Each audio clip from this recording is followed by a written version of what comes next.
Ramzan മുന്നൊരുക്കവും motivation ക്ലാസും നടത്തി. ഓച്ചിറ പടിഞ്ഞാറേത്തെരുവ് മുസ്ലിം ജമാഅത്തിന്റെ ആഭിമുഖ്യത്തിലാണ് റംസാൻ മുന്നൊരുക്കം നടത്തിയത്. ഓച്ചിറ പടിഞ്ഞാറേത്തെരുവ് മുസ്ലിം ജമാഅത്തിന്റെ നേതൃത്വത്തിലാണ് റംസാൻ മുന്നൊരുക്കം നടത്തിയത്. ഇതോടനുബന്ധിച്ച് മോട്ടിവേഷൻ ക്ലാസും നടന്നു. ചീഫ് ഇമാം അബ്ദുൽ ജലീൽ നയീമി റംസാൻ മുന്നൊരുക്കവും മോട്ടിവേഷൻ ക്ലാസും ഉദ്ഘാടനം ചെയ്തു.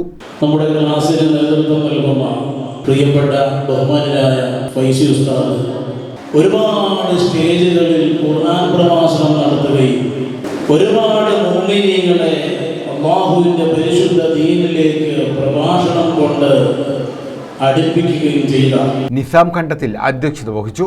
ഈ മാസത്തെ മോട്ടിവേഷൻ ക്ലാസ്സിനെ ബഹുമാനായ ഡോക്ടർ സാലിം ഫൈസി അവരെ വിളിക്കാമെന്നുള്ളൊരു അഭിപ്രായം വരികയും തിരക്കുകൾ ഒരുപാടുണ്ടെങ്കിൽ പോലും നമ്മുടെ ജമാഅത്തിന്റെ സാഹചര്യങ്ങളും അവസ്ഥകളും ഒക്കെ അദ്ദേഹത്തിനെ പറഞ്ഞ് മനസ്സിലാക്കി കൊടുക്കുകയും ഇങ്ങനൊരു ക്ലാസ് ഞങ്ങൾ ആരംഭിക്കുകയാണ്. അതിന് വേണ്ടുന്ന രീതിയിൽ പ്രചോദനം തരുന്നതിന് വേണ്ടി അങ്ങയുടെ സാന്നിധ്യവും നിർദ്ദേശങ്ങളും ഞങ്ങൾക്ക് വേണമെന്ന് പറഞ്ഞപ്പോൾ അദ്ദേഹം അത് ശിരസ വഹിക്കുകയും ജനറൽ സെക്രട്ടറി സിയാദ് വലിയ വീട്ടിൽ സ്വാഗതം പറഞ്ഞു. ഡോക്ടർ സാലിം ഫൈസി ക്ലാസിന് നേതൃത്വം നൽകി.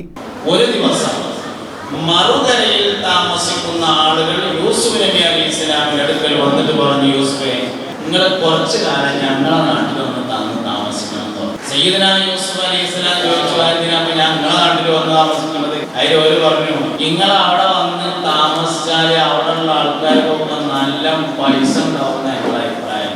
നിങ്ങൾ ഇവിടെ താമസിച്ചപ്പോൾ ഇവിടെ ഉണ്ടായിട്ടുണ്ടല്ലോ, അതുകൊണ്ട് നിങ്ങൾ അവിടെ വന്ന് താമസിക്കണം. യൂസുഫ് നബി അലൈഹിസ്സലാം പറഞ്ഞു, ഇന്നെ കൊണ്ട് അങ്ങനെ ഒരു ഉപകാരം ഉണ്ടെങ്കിൽ ഇക്കോട്ടെ വരാന്ന് പറഞ്ഞു. അങ്ങനെ നൈലിന്റെ മറുകരയിൽ പോയി സയ്യിദനാ യൂസുഫ് അലൈഹിസ്സലാം താമസിച്ചു. നാട്ടുകാർ പ്രതീക്ഷിച്ചതുപോലെ തന്നെ ജലസേചനം നടന്നു. കൃഷികൾ ഗംഭീരമായി, കച്ചവടങ്ങൾ ഉഷാറായി, സമ്പത്തുണ്ടായി, വീടുപണികൾ തീർന്നു, കടങ്ങൾ വീടി, എല്ലാവരും റാഹത്തായി.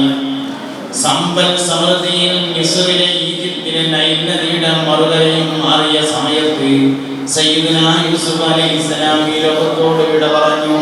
അഷറഫ് മാമൂട്ടിൽ, ഇർഷാദ് വല്യത്ത, അബ്ദുൽ സലാം ജനത തുടങ്ങിയവർ പങ്കെടുത്തു. News bureau, Ochira.